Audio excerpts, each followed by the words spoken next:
I developed an interest in global health about 15 years after my stay at Columbia. I work with Adolescent in Washington Heights, as you know.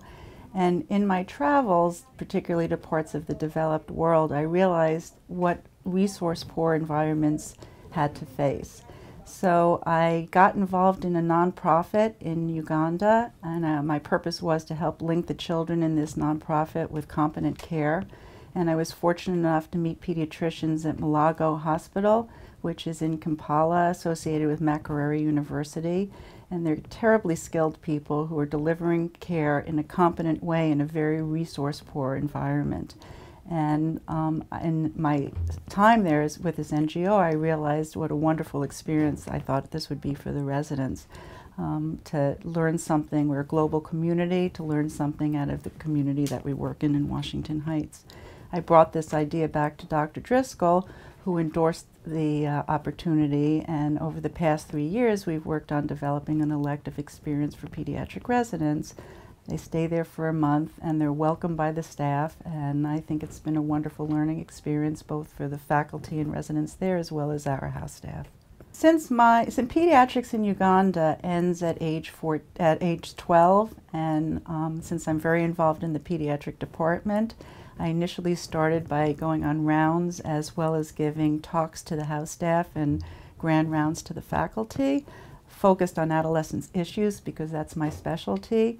And over time, what has found to be best for both me as well as the learning experience for faculty and residents there is getting involved in health education talks to teenagers and delivering these talks alongside with our residents who go to teens in community centers, in schools, in HIV clinics. So that's one aspect, one arm of what I do.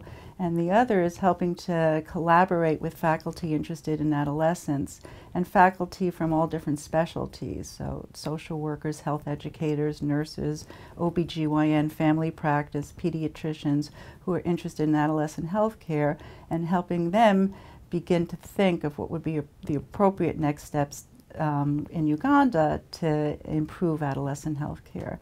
Again, giving that pediatric stops at age 12. Adolescence in Uganda certainly, and I imagine other parts of the developing world, is really where we were 50, 60 years ago. And it's been a wonderful experience for teens and clinicians here to develop a subspecialty.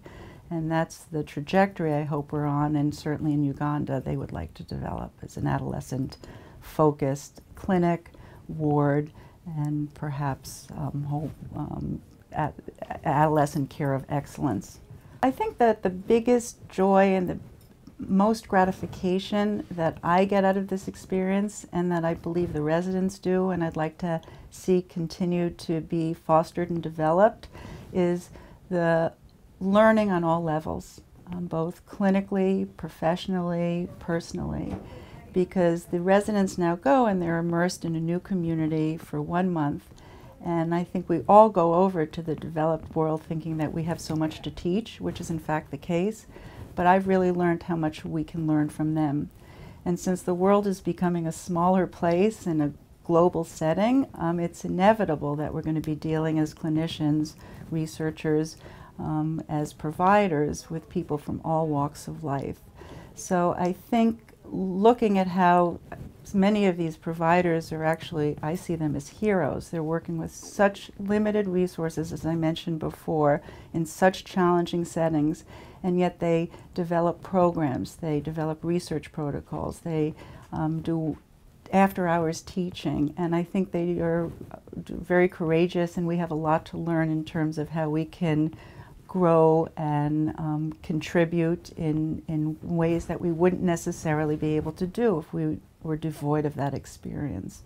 And of course, what's most obvious is we get to see diseases that we would otherwise just read about that have been eradicated in this country. So it's a wonderful exposure to the unfortunate children who suffer from these tropical diseases. And lastly, I think even whether a resident chooses to do global health or not do global health, that an experience offered like a global health elective is almost mandatory, because nobody can know what they want to do until they're exposed to it. And even if they don't end up doing global health, I think it enriches them as a provider in multiple ways. I remember even speaking to Dr. Driscoll when I began developing an interest in this, and he reflected back to me his time abroad and how important that was, and one of the highlights of his career, and also in shaping him as a clinician. So I think on all fronts, from quantitative learning to qualitative learning, that an immersion experience in a place like Uganda broadens a person personally and professionally. In terms of what I would hope for our resident experience, doing an elective in Uganda, it started out, at least for me, I think many of us go over to third world countries and think, oh my gosh, we have so much to teach.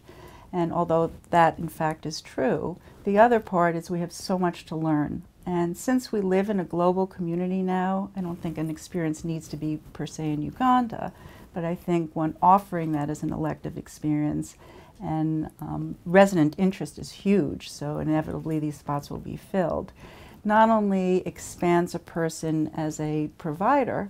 You'll see tropical diseases that you would otherwise just read about. You'll see malaria smears, which you'd be lucky to see in a lifetime as a clinician here in New York. You'll concretely learn medical pathology.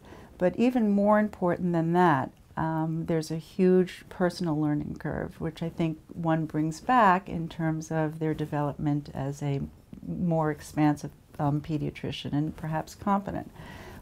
Cultural competency is improved, and I think recognizing the challenges by living them that pediatricians face in the developing world, and their competence in meeting these challenges is a tremendous growing experience for us. So I think it's mutual learning and teaching, and in the world we live in today, that experience can help any pediatric resident grow as a clinician. I don't think it needs to be confined to people who want to do global health.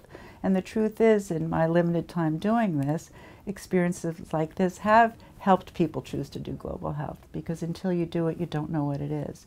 But even if somebody chooses an entirely alternate career, the impact of immersing yourself in a developing world never leaves you. In fact, Dr. Driscoll, our former chairman, had mentioned to me on a couple of occasions how his experience abroad not only shaped him as a clinician, but was one of the most important experiences of his very long and prolific career.